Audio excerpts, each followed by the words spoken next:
mwaramutse neza inshuti zanjye n'abasuhuje. Uyu munsi rero twabateguriye amagambo meza y'ubuzima byaguhindurira ubuzima, byakuyobora muri urugendo rw'ubuzima turimo.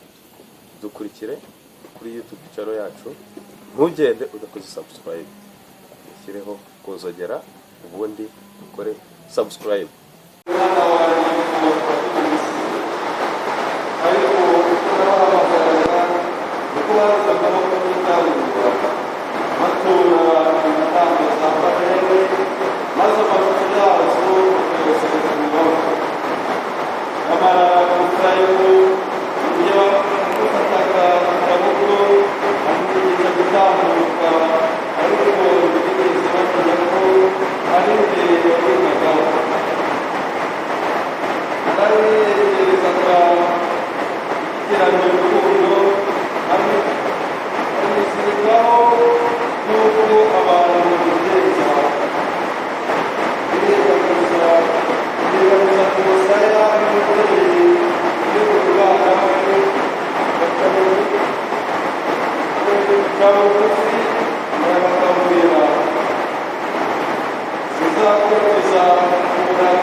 No, imana n'ubumana bwayo ibyidukorera ari byinshi kandi ntabwo birondora.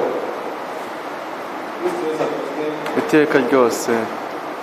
kuko rero yavuze ati sinzabakiza ubukana bw'uburakari bwanjye kandi sinzareba ubutaka bw'undi kuko ndi Imana ziri ku muntu abagira ubukana hagati muri mwe.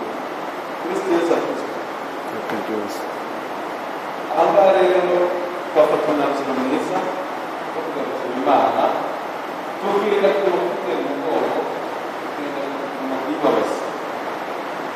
Dufite byinshi hari ingeso mbi zatunaniye ariko izo ngizo dushyiremo imbaraga kugira ngo tugarukire Imana, dushyiremo imbaraga tugaragaze guhindura mu buzima bwacu bwa buri munsi aho turi, aho tuba, n'aho turi kumwe babone yuko barindutse. Niba turi no mu rugendo babone yuko turi mu rugendo umuntu yitwara nabo bibatere guhinduka, bibatere ishyari ryiza ryo kuzakora urugendo. Kristo Yesu akozwe. Imana rero